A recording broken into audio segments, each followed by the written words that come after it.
Assalamualaikum warahmatullahi wabarakatuh. Selamat pagi, selamat siang, dan selamat malam. Di sini saya Hana Azaria dengan PM 1601110240016 akan menjelaskan mengenai relationship of tooth size and available space during the mixed dentition. Jadi, what will we learn in this topic? Apa sih yang akan kita pelajari di topik ini? Jadi ada pokok utamanya di topik ini kita akan membahas mengenai analisis Moyers. Analisis Moyers ini terdiri dari dua cara, ada procedure in mandibular arch and procedure in maxillary arch.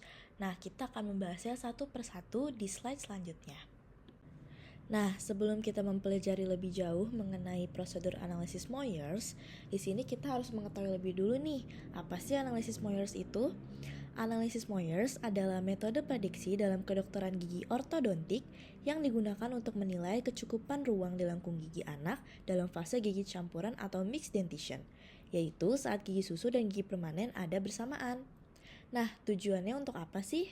Jadi, tujuan analisis Moyers ini adalah untuk memperkirakan ukuran gigi permanen yang belum tumbuh, khususnya pada canines dan premolar, dan mengetahui apakah ruang yang tersedia di lengkung cukup atau tidak, sehingga bisa direncanakan apakah perlu pencabutan, pemakaian alat ortodontik, atau hanya observasi. Oke, kita langsung aja masuk ke prosedur yang pertama. Ini ada prosedur in mandibular arch atau prosedur di rahang bawah. Gimana sih caranya atau tahap-tahapannya? Langsung aja kita next ke slide selanjutnya. Ya, selanjutnya kita sudah masuk ke prosedur in mandibular arch atau prosedur di rahang bawah. Jadi prosedur di rahang bawah ini terbagi menjadi beberapa tahap. Yang pertama ada measure, yang kedua ada determine, yang ketiga ada compute, yang keempat ada predict yang berisi long method dan short method, serta ada compute the amount of space left. Kita masuk ke tahap yang pertama yaitu measure atau pengukuran. Jadi prosesnya ada beberapa tahap. Yang pertama yaitu kita akan mengukur menggunakan alat pengukur gigi atau sejenisnya. Nah, yang ada di sini alat pengukur giginya bernama Boley gauge atau bisa dilihat di gambar ya. Di tengah bagian atas ini yang mirip penggaris atau lebih mirip ke jangka sorong. Ya, dapat dilihat. Lalu selanjutnya kita akan mengukur lebar mesiodistal dari gigi keempat gigi incisivus yang berupa incisivus sentral dan lateral di mandibula. Setelah kita mengukur, maka yang harus kita lakukan adalah kita harus mencatat hasil pada formulir mixed dentition analysis yang sudah disiapkan. Dapat dilihat di gambar. Di sini ada formulir mixed dentition analysisnya dan di sini ada total space available dan total space required. Selanjutnya masuk ke determine. Determine ialah instrumen yang digunakan dentistry untuk mengukur tooth dimension dari segi panjang, tinggi, lebar, ketebalan di skala milimeter. Ada beberapa tahapan untuk determine ini yaitu tentukan seberapa besar ruang yang diperlukan untuk jajaran incisor, setting alat ukur Boley gauge ke posisi yang sama dengan jumlah lebar gigi incisivus sentral kiri dan incisivus lateral kiri. Tempatkan satu titik alat gauge di midline puncak alveolar di antara sentral incisor dan biarkan titik lainnya berada di sepanjang garis lengkung gigi di sisi kiri. Lalu selanjutnya tandai di gipsum atau gigi tempat di mana permukaan distal gigi incisivus lateral akan berada setelah diselaraskan. Ulangi proses ini untuk bagian gigi kanan. Jika evaluasi cephalometri menunjukkan incisivus mandibula terlalu labial, ujung pengukur Boley ditempatkan di garis tengah, tetapi digerakkan secara lingual dalam jumlah yang cukup untuk menstimulasikan tegaknya gigi incisivus seperti yang ditunjukkan oleh cephalometri. Selanjutnya kita akan masuk ke compute. Compute tahapannya yaitu yang pertama, hitung jumlah ruang yang tersedia setelah pelurusan atau alignment gigi incisor. Ukur jarak dari titik yang ditandai pada garis lengkung seperti langkah kedua ke permukaan mesial molar pertama permanen. Selanjutnya, jarak yang diukur ini adalah ruang yang tersedia untuk gigi canines dan dua gigi premolar, serta untuk penyesuaian molar yang diperlukan setelah gigi incisor disejajarkan. Yang terakhir, catat data untuk kedua sisi pada formular mixed dentition analysis. Selanjutnya, kita akan masuk ke predict dengan kategori long method. Tabel probabilitas untuk memprediksi ukuran kuspit dan bikuspit yang tidak erupsi. Ini bisa dilihat ada tabel probabilitas untuk memprediksi ukuran kuspit dan bikuspit yang tidak erupsi. Yang A ini ada mandibular bikuspit and cuspit, yang B ada maxillary bikuspit and cuspit. Ini ada tabel probabilitasnya. Selanjutnya, prediksi gabungan lebar dari kuspit bikuspit pertama dan bikuspit kedua dilakukan menggunakan tabel probabilitas yang tadi sudah ditampilkan. Prediksi 50% lebih sering digunakan oleh klinis atau dokter yang berpengalaman karena merupakan prediksi yang lebih akurat. Untuk orang yang tidak terlalu berpengalaman atau tidak menggunakan cephalometric dalam metode alat presisi, maka dapat melakukannya dengan lebih konservatif seperti menggunakan prediksi yang 75%. Pada kolom bagian kiri dari tabel mandibular, terdapat nilai yang berhubungan dengan jumlah lebar dari keempat insisor. Pada bagian kanan terdapat rows yang menunjukkan range dari ukuran kuspit dan bikuspit untuk ukuran insisor yang ditunjuk. Sebagai contoh, perhatikan bahwa untuk gigi mal-insisif dengan lebar gabungan 22,0 mm, penjumlahan lebar kuspit mandibula dan lebar bikuspit berkisar antara 22,6 mm pada tingkat kepercayaan 95% hingga 18,7 mm pada tingkat 5%. Ini berarti semua orang di alam semesta yang gigi seri bawahnya berukuran 22,0 mm, 95% akan memiliki lebar gigi taring dan bikuspit dengan total 22,6 mm atau kurang.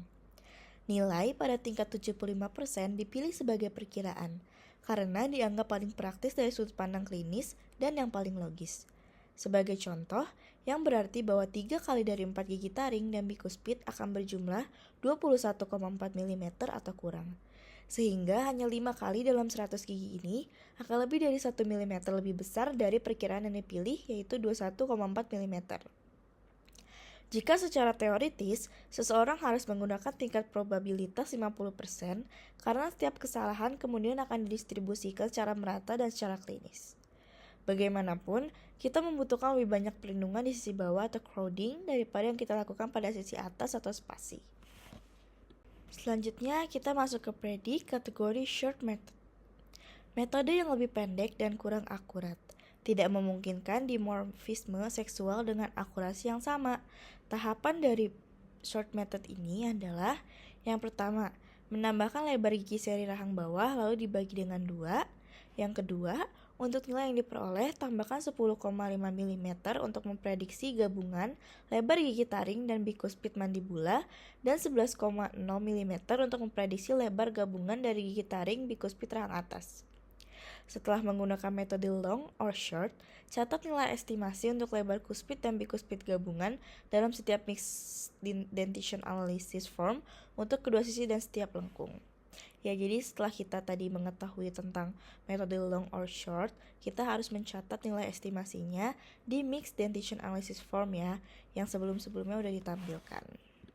Nah, ini masuk ke bagian terakhir di tahap pengukuran mandibula, yaitu ada compute the amount of space left. Jadi kita harus menghitung jumlah ruang yang tersisa di lengkung untuk penyesuaian molar dengan mengurangkan perkiraan ukuran gigi taring dan bikuspit dari ruang terukur yang tersedia di lengkung setelah penjajaran gigi seri. Catat nilai-nilai ini untuk setiap sisi. Dari semua nilai yang sekarang tercatat, penilaian lengkap dari situasi ruang di mandibula adalah mungkin. Nah, sekarang kita akan masuk ke procedure in maxillary arch. Gimana sih prosedur di maxillary arch? Apakah sama atau berbeda dengan mandibula? Mari kita simak. Jadi, prosedur pada maxillary arch itu sama dengan arch mandibula, kecuali pada beberapa hal. Yang pertama, tabel probabilitas untuk memprediksi jumlah kuspit dan bikuspit berbeda. Yang kedua, kelonggaran harus dibuat untuk koreksi overjet saat mengukur ruang yang akan ditempati oleh gigi insisor yang sejajarkan. Lokalisasi kekurangan ruang sangat membantu dalam pemilihan alat manajemen ruang. Mempelajari radiografi untuk mencatat A. Tidak adanya gigi permanen, B. Malposisi perkembangan yang tidak biasa, C. Kelainan bentuk mahkota. Seperti contoh, bikuspit kedua mandibula terkadang memiliki 2 katup lingual. Ketika mereka terbentuk, mahkota lebih besar dari bagian probabilitas. Oleh karena itu, seseorang dapat mengukur ukuran mahkota dari kuspit dan premolar yang tidak erupsi dalam radiografi periapikal untuk informasi tambahan atau menguatkan perkiraan mixed dentition analysis. Selanjutnya ada touch space available. Caranya yaitu menghitung aproksimasi panjang garis di sekujur tiap segmen pada gambar A, B, C, D, E, F, G, H apa adanya. Ukur perimeter lengkung dari mesial 1 molar pertama ke molar lain melalui titik kontak gigi posterior dan tepi insisa gigi anterior. Bagi lengkung gigi menjadi segmen-segmen yang dapat diukur sebagai pendekatan atau aproksimasi garis lurus lengkung gigi. Lalu selanjutnya ada tooth space required. Hitunglah jumlah ruang yang dibutuhkan untuk penyelarasan gigi. Hal ini dilakukan dengan mengukur lebar mesiodistal setiap gigi erupsi dari titik kontak ke titik kontak lainnya yang digunakan merupakan lebar mesiodistal gigi siphus mandibularis. Memperkirakan ukuran gigi tetap yang tidak erupsi, kuspid dan bikuspid dengan menggunakan tabel probabilitas dan kemudian menjumlahkan lebar masing-masing gigi. Jika jumlah lebar gigi permanen lebih dari jumlah ruang yang tersedia, maka akan terjadi crowding.